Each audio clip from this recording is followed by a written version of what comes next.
안녕하십니까. 그림책 강의 이지혜입니다. 네, 오늘은 119번째 시간이고요.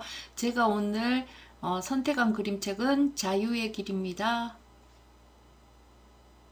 자유의 길은 원래 원서의 제목은 From Slave Ship to Freedom Road 이렇게 해서 슬레이브가 노예라는 말이고요. 슬레이브 쉽 하면은 노예선이 되겠죠. 노예선으로부터 그 다음 어디까지요? Freedom Road 자유의 길까지 이렇게 원서의 제목이 되어 있고요. 1998년 작품입니다. 글 작가는 줄리어스 레스터고요. 그림 작가는 로드 브라운입니다. 작품의 특징은 포스모던 그림책으로 저는 분류했습니다. 1인칭 주인공 시점과 3인칭 전지적 작가 시점의 글이 나오고 있습니다.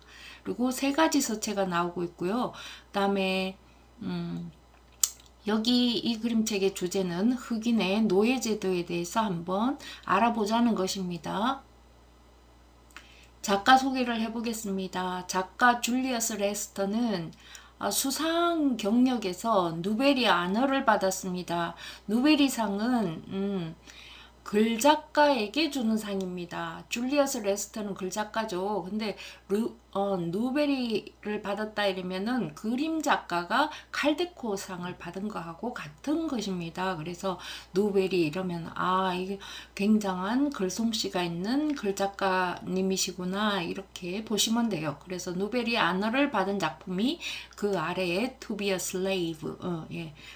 그 다음에 코레타 스콧 킹 아너를 받으셨다 그러는데요. 코레타 스콧 킹 아너상, 버스턴 글로브 홈북상 이렇게 받으셨습니다. 그래서 작품은 To be a slave, John Henry, The Old African 이렇게 있습니다.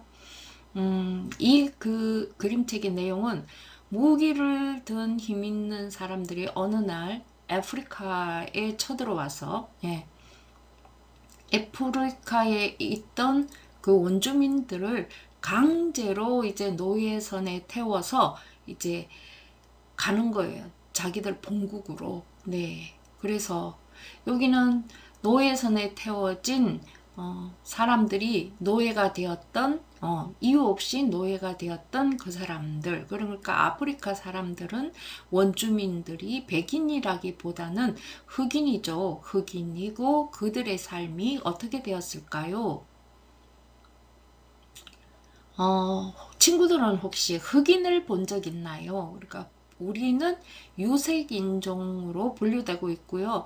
백인종, 그 다음에 우리는 황인종이죠. 유색인종, 그 다음에 흑인종 이렇게 되죠. 그 다음 아프리카에서 살던 흑인들이 강제로 노예가 되어 미국으로 왔다는 것을 들어본 적이 있나요?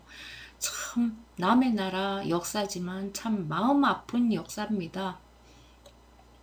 자유의 길 여기 앞표지입니다. 일단은 여기에 표지에 나와 있는 이 부분이요. 우리나라의 한지와 같은 느낌의 종이가 되어 있고요. 그리고 여기에 이렇게 규칙적으로 이런 무늬가 있잖아요. 우리가 이걸 검은색으로 썼다 하면 수용돼 있는 사람들 느낌이 들잖아요. 그러니까 강제 수용소라든가 울타리 밖과 울타리 안을 구별할 때 이제 검은색으로 이렇게 펜스를 쳐놨잖아요. 그런 느낌일 텐데 그거는 아니고 그것에 효과를 주려고 지금 그 철조망에 여기 무늬를 검은색은 아니고 이렇게 연한색으로 이렇게 쳐놓으셨어요. 그리고 제목이 자유의 길 돼 있고요. 여기 지금 이분이 흑인이시겠죠? 그리고 노예겠죠? 이분이 먼 하늘을 응시하는 그 모습이 지금 앞표지에 나와 있죠. 뒷표지를 보면 뒷표지에 나와 있는 이 글은 본문 내용에 있기 때문에 본문의 내용을 강조하는 거죠. 근데 여기에 나와 있는 그림은 본문에 있지 않아요. 그러면 본문의 내용들이 확장이 되었다고 보는 거죠. 노예들은 도망치는 노예에게 자유로 가는 길을 보여주는 지도 따위는 없었어. 휴게소가 있는 고속도로도 없었고, 그렇지만 나무 둘레에 이끼가 낀 쪽이 북쪽이고, 나무 그림자가 드리운 곳이 아침에는 서쪽이고 낮에는 북쪽이라는 걸 알았지. 자유라는 건 자신과 자신이 살아온 시간에 책임을 지는 일, 자유라는 건 자신을 인정하는 일, 자유라는 것은 자신이 스스로 주인이 되는 일, 자유는 어떻게 지켜가야 할지 지금도 배워야 하는 일입니다. 자, 면지는 이런 색이고요. 약표지지는 자유의 길, 이 글자만 있습니다. 다음 속표지에 지금 이 보시는 하얀 이게 목화입니다. 목화 농장에서 일하죠. 우리는 목화 농장에서 목화를 따면 뭘 만드나요? 면옷을 만들고 목화솜을 만들어서 이불 같은 것도 만들고 네 그러죠. 그래서 여기 목화 농장입니다. 지금 저기 멀리를 가르치는데 저기 하늘을 봐. 하늘에서 이제 폭풍우가 올 것 같은 그런 하늘이야. 이러면 이 속표지에서 우리가 느끼는 것은 이 그림책이 순탄한 그림책은 아니다. 아주 격정적인 그림책이 될 것이다 하는 내용을 우리가 가늠해 볼 수 있죠. 병든 사람과 죽은 사람은 헌신짝처럼 바다에 내던져졌다. 그들은 가슴이 뛰지도 않았고 눈물을 흘리지도 않았고 소리쳐 울부짖지도 않았다. 자, 여기에요.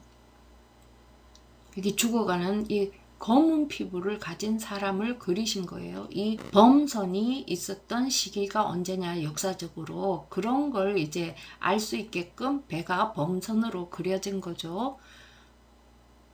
자, 이제 글자체가 딱 변했잖아요. 그리고 양쪽 펼친면인데 분명히 그림은 없고 글만 있잖아요. 이럴 경우에는 아까 앞에서는 그림이 있으면서 우리가 그림을 보고 이해를 했잖아요. 그런데 이렇게 글만 나올 때에는 이 내용을 한번 상상해 봐라 하는 뜻이 더 큽니다. 그러면 나는 가끔, 나는 이렇게 될 때는 1인칭으로 1인칭 주인공 시점으로 글이 서술되어 있는 거죠. 나는 가끔 이름도 모르는 내 조상을 생각해. 그럼 나는 이분은 흑인이시라는 거예요.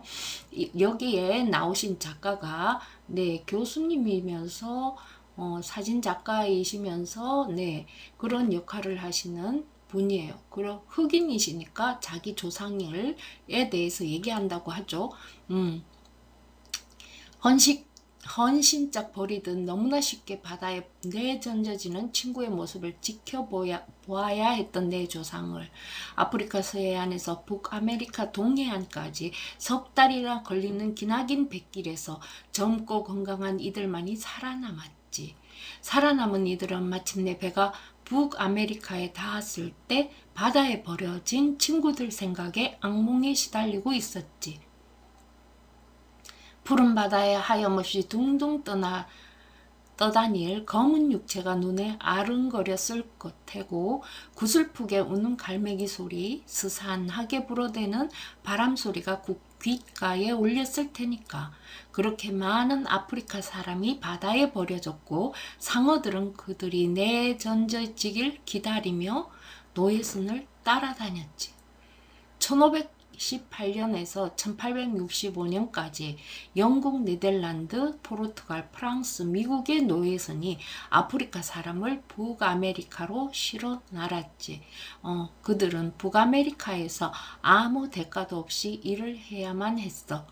자, 범선이 앞장에서 범선의 그림이 있었잖아요. 그 시대가 지금 여기 1500년도에서 1800년도까지 그런 범선에 의해서 지금 노예들이 흑인들이 노예선이라는 이름 붙여진 그 배를 타고 북아메리카로 그 다음에 프랑스로 포르투갈로 네덜란드로 영국으로 이렇게 옮겨졌대요. 그런데 여기서는 미국 이야기를 하는 거죠.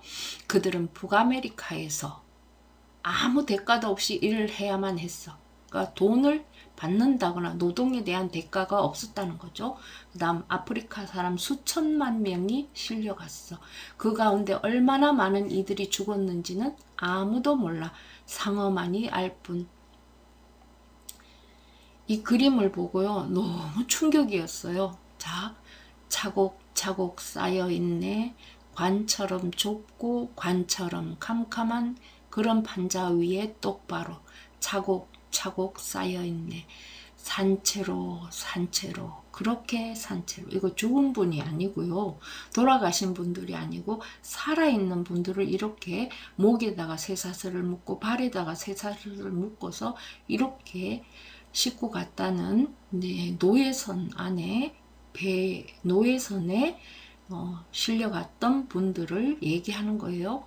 근데 여기 차곡차곡 쌓여있네 이러는 우리는이 아니잖아요. 그래서 이거는 3인칭으로 글이 서술되어 있는 거죠. 머나먼 과거와 그때의 공간을 떠올리기는 어려워. 과거를 되살려 우리 자신의 모습을 보고 싶다면 노력해야 돼. 그건 바로 상상해 보는 거야. 자, 상상이란 말이 나왔죠. 이렇게 그림 없이 나올 때는 상상을 한번 해보시라는 겁니다. 그림은 그 고정을 주는 거예요. 고정적으로. 그 그림의 장면이 고정돼 버리는 그런 단점도 있거든요. 그런데 그 그림을 없앴다는 거는 자유롭게 개인적으로 상상을 해봐라 하는 거예요. 상상한다는 것은 과거의 살과 피와 영혼을 불어넣는 일로 지금의 우리 모습을 바라보는 일이기도 해. 수많은 아프리카 사람 한 명 한 명이 모두 하나의 이야기였고 지금의 이야기이기도 해. 나나 너희들이 모두 하나의 이야기든 말이야. 자, 목소리 1. 칠흑처럼 어두워. 아버지는 어디에 있지? 어머니는 내가 지금 어디에 있는지 알고나 있을까? 왜 나를 데리러 오지 않는 거야? 내게 무슨 일이 일어났는지 알기나 할까? 목소리 2. 볼 일도 눈채로 보아야만 했어. 위에서 똥오줌이 내게로 흘러내렸고 내 똥오줌은 밑으로 흘러내렸어. 냄새가 진동했고 그만큼 증오도 커졌어. 목소리 3.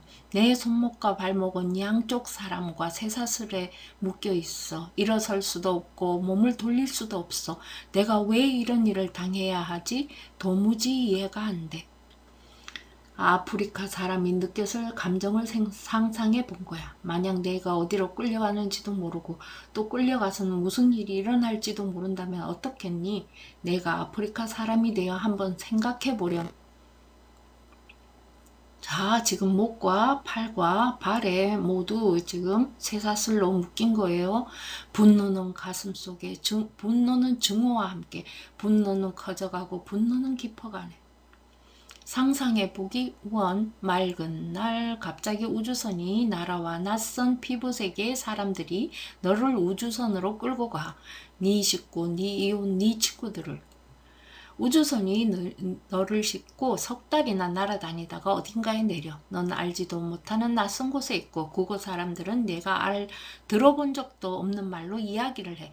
게다가 그들은 너를 다치게 할 수도 병신으로 만들 수도 죽일 수도 있는 무기를 들고 있어. 그들이 내게 이름을 제 멋대로 붙여 만미, 르머스, 예민마, 삼보. 내 진짜 이름이 무엇이고 내가 누구인지는 관심도 없어. 넌 그들의 노예고 그들을 위해 일해야만 하는 거야. 미쳐서 가슴이 터져버릴 것 같은 분노를 상상해봐. 온 땅을 불사르고 남은 죄가 태양을 뒤덮여버리는 그런 분노를 느끼기 위해 네가 꼭 흑인이 되어야 할 까닭은 없어. 그저 이렇게 상상해 보는 거야. 만일 나에게 그런 일이 일어난다면 어떤 느낌이 들까? 다른 사람의 상처와 분노를 상상할 수 있을 때 우리는 마음속으로 그 사람을 이해하게 돼. 마음속으로 서로를 이해하게 될 때 우리는 외롭지 않아. 자, 보세요. 지금 막 배로 싣고 온 깜둥이들입니다. 이놈들은 악마의 머릿속만큼이나 시꺼멓지요. 온몸이 시꺼먼 이놈들은 아무리 날이 더워도 시원한 날 일하는 것처럼 일할 수 있답니다. 문제라면 시꺼먼 놈들이 밤에는 잘 보이지 않는다는 겁니다. 하지만 걱정 마십시오. 밤에는 이놈들이 반주와 드럼을 치니까요. 깜깜해서 안 보인다고 해도 이놈들이 어디에 있는지 소리로 알 수 있죠. 자, 이건 누가 얘기하겠습니까? 네, 이 사람들을 노예로 부리기 위해서 데리고 온 노예상들이 말하고 있겠죠. 깜둥이, 우리는 태어나서 죽을 때까지 이 말을 들어야 했어. 뭐 그런 말 때문에 슬퍼하느냐고 말하는 사람도 있겠지. 하지만 말이란 채찍처럼 상처를 남겨. 그것도 보이지 않는 상처를. 그 상처는 결코 쉽게 낫지는 않아. 노예들에게 가장 큰 상처는 매 맞는 거라고 생각할지도 몰라. 하지만 매를 맞는 것보다 더 큰 상처는 얼마든지 있지. 어느 날 백인이 내 여동생 매기를 경매대 위에 세우더니 윗옷을 찢었어. 내 여동생 젖가슴이 보이게 말이야. 그걸 본 백인들이 많은 애들에게 젖을 먹일 수 있겠다며 낄낄거렸지. 이런 게 매를 맞는 것보다 더 큰 상처를 남겨. 또 어느 날은 나를 경매대 위에 세우더니 발가벗겼어. 내 아들딸이 보고 있는데도 말이야. 이런 게 매를 맞는 것보다 더 큰 상처를 남겨. 내 주인은 나를 안다고 생각해. 하지만 진정으로 내게 상처를 주는 게 뭔지 알려고 하지도 않는데 어떻게 나를 안다고 할 수 있겠니? 자, 사세요, 사. 여기 깜둥이들 가운데 하나만 사도 1년만 지나면 여러분 농장에 깜둥이 새끼들로 가득 찰 겁니다. 쌉니다. 아주 싸요. 자, 이제 경매를 시작합니다. 80만원부터 시작합니다. 80만원? 예, 있습니다. 그럼 85만원? 자, 지금 경매하고 있는 그 경매장에서 이루어지는 말들을 적어 놓은 곳입니다. 상상해보기 2입니다.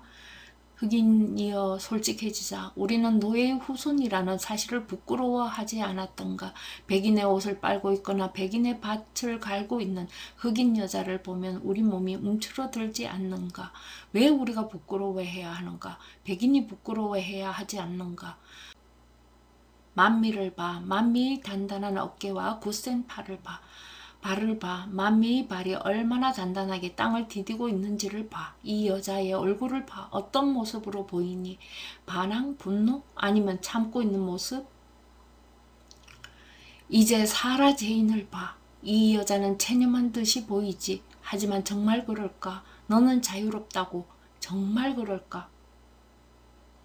자, 이게 소표지에 나왔던 장면이죠. 내 조상은 집안일을 하는 노예였어. 그래서 가끔 내 조상은 노예 가운데 그래도 괜찮은 집안이었다고 우스갯소리를 하기도 해. 노예 제도가 없어진 뒤에 내 외증조 매기 카슨 할머니는 날마다 새벽 4시에 아침 준비를 했지. 주인집에서 입었던 검정 앞치마를 두르고서 말이야. 노예 제도의 저항에 싸웠던 나 터너, 사저너 트루스, 프레드릭 더글라스와 같은 지도자는 위대한 사람이야. 하지만 목화섬처럼 하얀 모자를 손으로 누르고 있는 저 이름 모를 노예는 위대하지 않은가? 저 노예도 위대하다고 할 수 있지. 위대하다는 것은 여러 모습을 띠고 있으니까. 나날의 삶 속에서 영원함을 깨닫고 진리를 느끼는 것 또한 위대한 것이거든. 이 사람은 그걸 알아. 이 사람 말을 들어봐. 저기 봐. 폭풍우가 몰려와. 하느님이 폭풍우를 보내고 있어. 하느님은 틀림없이 이 세상에 악을 날려버릴 거야. 폭풍우가 목화섬을 땅 위로 흩날려 버리듯이 곧 비가 내릴 거야. 하느님이 이 죄 많은 세상을 깨끗이 하기 위해 비를 내리게 해. 폭풍우가 지나고 나면 하늘이 맑아지고 저 멀리 무지개가 뜰 거야. 우리를 태워 저 먼 곳으로 데려다 줄 무지개가. 봐, 저기를 봐. 폭풍우가 몰려오고 있어. 어렸을 때 나는 동네 할아버지들이 들려주던 어린 시절 이야기를 좋아했어. 할아버지들은 이야기를 할 때 먼 곳을 바라보곤 했는데 그건 한참 흘러가 버린 옛일을 떠올리고 있는 거였지. 내 눈빛이 할아버지들의 눈빛이 되어 옛날 일을 알고 싶었고 할아버지들이 알았던 것을 나도 알고 싶었어. 디미 할아버지 눈빛은 지금 여기보다는 먼 옛날을 보고 있는 것 같아. 이 그림이요. 너무 마음이 아파요. 그죠? 이건 가슴으로 느껴야 될 것 같아요. 이 할아버지가 무엇을 보고 있는 것 같니? 아니면 누구를 보고 있는 것 같니?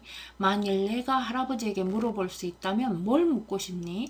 나는 할아버지 모자에 왜 구멍이 났는지 물어보고 싶어. 왜 새 모자를 쓰지 않는지도 말이야. 자, 상상해봐. 눈을 감고 할아버지에게 물어보는 거야. 그리고 기다려봐. 참을성 있게. 그러면 대답이 들릴 거야.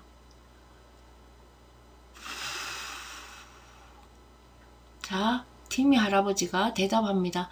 내 이름은 팀미란다. 내 아들 이름도 팀미였고 마을 사람들이 내 아들을 꼬마 팀이라고 불렀는데 어린 아들은 그 말을 제대로 하지 못했지. 그 말을 한다고 한 게 팀이라는 말이었어. 그 뒤로 마을 사람들이 나를 팀이라고 불렀단다. 어느 날 주인이 내 아들을 데려가더니 팔아버렸단다. 그때 내 아들은 5살이었고 벌써 50년 전 일이야. 네가 물었지? 왜 먼 곳을 멍하니 바라보고 있느냐고. 내 아들이 주인에게 끌려갈 때 소리쳐 부르던 모습을 보고 있는 거란다. 아버지! 아버지! 내 아들을 본 게 그때가 마지막이었단다. 아우, 어떻게 끝까지 읽지요? 계속해서 마음 아픈 이야기가 나오는데요. 너희들은 자주 도망쳤어. 매를 맞았기 때문에 도망쳤고 팔릴까 겁이 나서 도망쳤고 진정으로 자유롭기를 바라며 도망쳤지. 도망친 너희를 잡으면 포상금을 준다는 포스터가 미국 남부 지방 곳곳에 수도 없이 붙었지. 노스캐롤라이나 주에 사는 노예는 산속으로 도망쳐 체로키 인디언이 사는 곳으로 들어갔어. 조지아주와 엘라베마주에 사는 노예는 플로리다주로 도망쳤는데 그곳은 1819년까지 스페인 땅이어서 미국의 손길이 닿지 않는 곳이었지. 이들은 세미놀 인디언과 함께 조지아주, 엘라베마주로 다시 들어가 더 많은 노예를 도망치게 했지. 버지니아주에 사는 노예는 사람이 거의 살 수 없는 큰 습지대로 사라졌어. 이들은 그곳에서 작은 마을을 만들어 몇십 년 동안 살았단다. 노예들은 노예제도가 없는 미국 북부지방으로 도망쳤고 더 멀리 캐나다까지 간 이들도 있었어. 하지만 대부분 백인 순찰대에게 붙잡혀 다시 끌려왔어. 말 안장과 연결된 줄에 두 손목이 묶인 채 질질 끌려와야 했지. 그건 도망치면 어떻게 되는지 보여주려는 본보기였지. 자유를 찾다가 죽는 게 노예로 사는 것보다 더 낫다고 생각하는 이들도 있었어. 도망쳤던 사무엘도 붙잡혔지. 그렇다고 사무엘이 다시 도망치지 않은 건 아니야. 또다시 도망치고 잡히고 그러고는 또 도망쳤어. 채찍이 검은 살갗을 찢고 비명소리가 허공을 가르네. 정적이 흐르고 사람들은 숨소리도 내지 못한 채 가슴 속에 울분을 사기네. 상상해보기 3입니다. 무자비하게 매를 맞는 그러다가 목숨을 잃는 노예의 고통을 상상해봐. 하지만 그건 너무 쉬워. 노예제도가 잔혹하다는 건 누구나 알고 있지. 또 불쌍한 노예를 가엾게 여기며 동정하는 마음은 누구나 있으니까. 좀 더 어려운 상상을 해봐. 매를 맞는 사람이 아니라 때리는 사람이 되어보는 거야. 너는 살이 터지고 피가 흐를 때까지 사람을 때릴 수는 없다고 생각하겠지. 그런데 그런 짓을 하고도 벌을 받지 않는다면?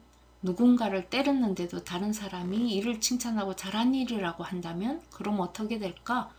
귀신이 사람을 홀리게 하든 나쁜 짓도 사람을 홀리게 한단다. 힘들긴 하겠지만 우리가 얼마나 악해질 수 있는지 상상해야만 해. 그렇지 않고서는 억울하게 목매달려 죽은 이의 그림자가 우리 집 창문에 어른거릴 테니까. 나는 누구인가? 나는 무엇을 하러 이 세상에 왔는가? 누구나 다 자신의 삶이 의미 있기를 바라지. 만일 내가 노예였다면 넌 삶의 의미를 어디에서 찾을 건지 상상해봐.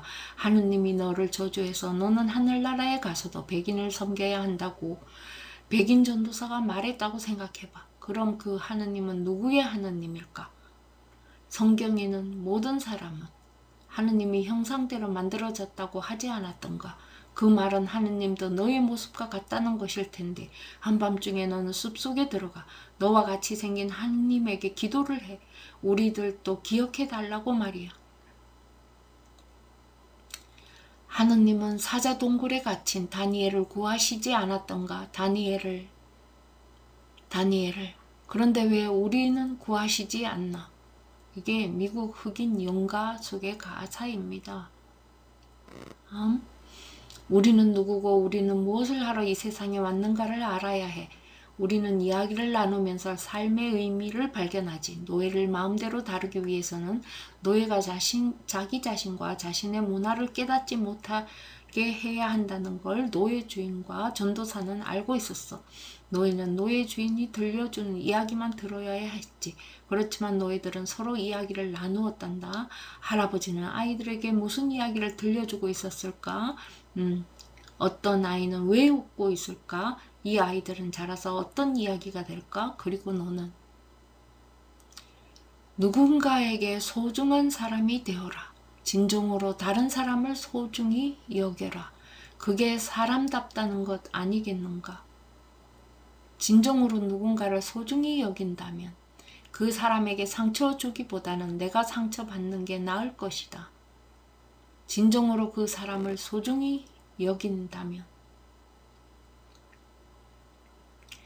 노예제도는 장사였어. 노예 주인은 돈을 아주 많이 벌기를 바랐지. 어느 해 목화값이 크게 떨어져 노예 주인이 빚을 갚을 수 없게 된다면 어떤 일이 일어날까? 그는 씀씀이를 줄이고 돈을 마련해야 할 거야. 노예 주인은 노예를 팔아 돈을 마련했어. 존, 미안한데 내 딸 딜라일라를 팔아야겠어. 아, 주인님, 그건 안 돼요. 그 앤 내게 남은 하나밖에 없는 아이예요. 어쩔 수 없어. 그 앤 어려서 값이 많이 나가. 지금 사정이 어떤지 알잖아. 올해는 사정이 안 좋아. 가뭄도 들었고 시장엔 이집트에서 온 모카로 넘쳐나. 노예를 팔지 않으면 난 망할지도 몰라. 내 딸을 팔면요. 주인님, 난 다 잃어요. 미안해, 존. 정말로. 노예 제도는 장사였어. 사람을 사고 팔았지. 돈을 벌어야 한다는 게 그 이유였어. 도망치는 노예에게 자유로 가는 길을 보여주는 지도 따위는 없었어. 휴게소가 있는 고속도로도 없었고, 그렇지만 나무 둘레에 이끼가 낀 쪽이 북쪽이고 나무 그림자가 드린 곳이 아침에는 서쪽이고 낮에는 북쪽이라는 것을 알았지. 밤에는 북극성을 보고 방향을 잡았지. 하지만 늘 큰 강이 가로막고 있었지. 그럴 때는 어떻게 헤쳐나갔을까? 큰 강을 건널 방법을 어떻게 알았을까? 이들은 도망쳐 온 길이 알려지지 않도록 조심했는데 그 길이 알려지면 다른 노예가 도망칠 수 없기 때문이었지. 건너갈 배도 다리도 없는데 어떻게 큰 강을 건널 수 있을까? 하지만 강을 건너는 일은 도망칠 결심에 견주면 사실 아무것도 아니었어. 큰 강이 가로막고 있다는 두려움보다 더 큰 두려움이 많았고 강을 건너는 일보다 더 힘든 일이 많았으니까. 잡히면 어떡하지? 도망치다가 다치거나 죽으면 어떡하지? 먹는 건 어떡하지? 자유를 얻는다 하더라도 그 다음엔 어디서 살지? 어떻게 살아가지? 두려움을 이겨내려면 두려워하는 그 일을 하는 길밖에 없어. 도망치는 노예를 목숨을 걸고 도와주는 백인이 있었어. 여기 백인이 이분하고 이분이네요. 이들은 노예제도에 맞서 싸우는 일이 사람답게 사는 길이라고 믿었지. 그러다 죽은 사람도 있었어. 이들은 대부분 평범한 사람들로 도망치는 노예를 집안 비밀 장소에 숨겨주었어. 이들은 지하철로라는 비밀망을 따라 노예를 북부지방으로 피신시켰지. 많은 백인과 자유를 얻은 흑인이 도망치는 노예를 도와주기 시작하자 미국 정부는 1850년에 도망치는 노예를 돕는 일을 불법으로 규정한 법을 만들었어. 이 법 때문에 오히려 더 많은 사람이 노예제도를 싫어하게 되었지. 왜 백인이 목숨을 걸고 노예를 도우려 했을까? 너라면 감옥에 갈지도 모르는데 잘 알지도 못하는 사람을 도울 수 있겠니? 너라면 자유를 빼앗길 위험이 있는데도 인종이 다른 사람을 도울 수 있겠니? 백인이 이런 일을 한 까닭은 그것이 올바른 일이라고 믿었기 때문이야. 그들은 성경을 읽었고 일요일마다 교회에 갔어. 그들은 분명히 알고 있었어. 하느님은 가난하고 억압받는 사람들의 편이라는 것을. 하느님의 뜻에 따르고자 한다면 가난하고 억압받는 사람들을 도와주어야 한다는 것을. 그건 정말로 명백한 진리였지. 역사책에는 링컨 대통령이 노예를 해방시켰다고 쓰여있지. 링컨이 노예제도를 없애는 노예 해방령 문서에 서명한 건 사실이야.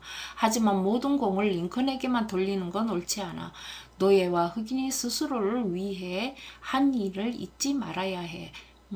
그 일은 국가를 위한 일이기도 했어. 어느 누구도 다른 사람을 자유롭게 해줄 수는 없어. 스스로 자유를 찾아야만 해. 누군가 잠긴 문을 조금 열어줄 수는 있지만 그 문을 나서는 건 스스로 해야 해. 스스로 그 문을 나서야만 해.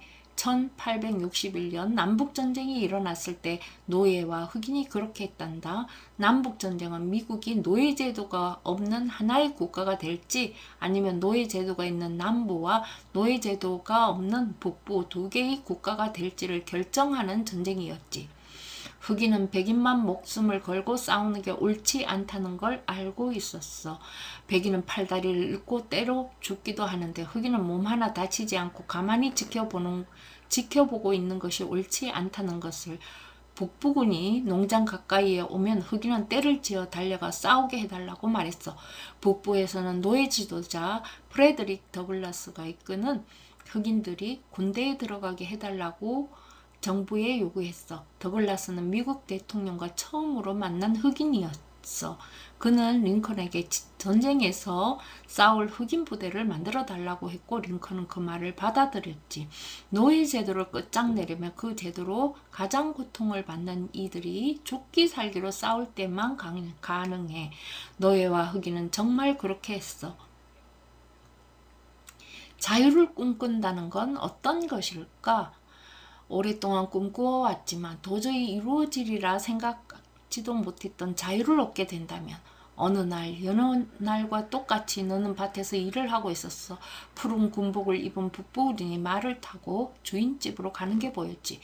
조금 뒤 주인이 북부군과 함께 밭에 와서는 이렇게 말하는 거야. 너희들은 자유다. 더 이상 나는 너희들의 주인이 아니다. 하고 싶은 대로 해도 좋다. 백인들처럼. 느닷없이 이런 말을 듣게 되면 어떤 느낌이 들까? 노예 얼굴을 봐. 너는 그 얼굴에서 무엇을 보니? 그들이 행복할 거라고 생각하지? 그런데 왜 그들은 겁을 먹은 듯이 보일까? 자유롭게 된다는 게 무엇이든 하고 싶은 일을 할 수 있다는 건 아니었어. 자유로운 몸이 되었다지만 그들이 어디로 갈 수 있었겠니? 땅도 없고 집도 없었어. 돈도 없고 살 곳도 없던데 자유로이 되었다고 당장 뭘 할 수 있었겠니? 자유다. 그들은 자유의 몸이 되었다. 그들이 마음속으로 얼마나 기뻐했을지 말할 필요가 있을까? 하지만 정말 자유가 무엇을 뜻하는지는 잘 몰랐어. 노예를 내쫓은 노예 주인도 있지만 그대로 남아 일을 하게 하고 돈을 주는 주인도 있었어. 노예 주인은 일할 사람이 필요했고 노예는 일을 해 돈을 벌어야 했기 때문이야. 많은 노예는 있던 곳에 그대로 머물렀어. 어떤 노예는 길을 떠났어. 어디로 가야 할지 몰랐지만 그건 그리 중요하지 않았지. 어디론가 팔려간 아내와 아이들, 남편을 찾아 떠나는 이들도 있었어. 자유, 자신과 자신이 살아온 시간에 책임을 지는 일. 자유, 자신을 인정하는 일. 자유, 자신이 스스로 주인이 되는 일. 자유, 어떻게 지켜가야 할지 지금도 배워야 하는 일. 자, 이렇게 글이 끝나고요. 작가의 말이 있습니다. 이것도 한번 읽어보죠. 40년쯤 전에 나는 노예에 대한 글을 썼다. 노예였던 사람에게서 들은 이야기와 그들 삶의 기록을 모아 노예의 삶을 보여주는 책이었다. 그 뒤로도 나는 2권의 소설을 썼고 그 소설 속에서도 노예의 삶에 대해 이야기하고자 했다. 하지만 로드 브라운의 그림을 보았을 때 나는 문득 노예의 삶에 대해 아직도 더 써야 할 게 남아있다는 것을 깨달았다. 그의 그림은 노예제도를 직접 드러내면서도 사진이 드러내는 사실성을 뛰어넘어 영혼을 불러일으키는 생생한 힘이 있었다. 이 그림에 어떤 글이 어울릴까? 나는 이전에 썼던 글들을 떠올렸다. 하지만 이 그림이 지닌 본질에 깊이 있게 다가서는 글이 필요하다는 생각이 들었다. 그건 미국 노예의 삶, 그리고 그들 조상의 삶과 정면으로 만나는 글이어야 했다. 내가 쓴 글은 내 목소리이기도 하지만 과거에서 현재로 이어지는 역사의 목소리이기도 하다. 독자에게 바라건대 그림을 대충 보지 말고 혼을 다해 그림 속으로 들어가 상상해보자. 이 글과 그림은 독자에게 다른 사람이 되어보라고 요구하고 있다. 지금까지도 우리에게 상처를 주고 있는 과거의 노예 제도를 만나기 위해 로드 브라운과 내가 노력했듯이 독자도 그러기를 바란다. 판권 페이지에 있고요. 자, 오늘은 초등학생용 아주 긴 글이 담겨있는 그림책을 하나 보았는데요. 상세하게 알아보지는 못했었거든요. 그런데 이 그림책 하나로 인해서 아, 미국 노예제도가 이렇게 됐었구나 하는 걸 알 수 있었어요. 남의 나라 역사지만 너무 가슴 아팠어요. 네. 저는 다음 시간에 또 찾아뵙겠습니다. 건강하세요.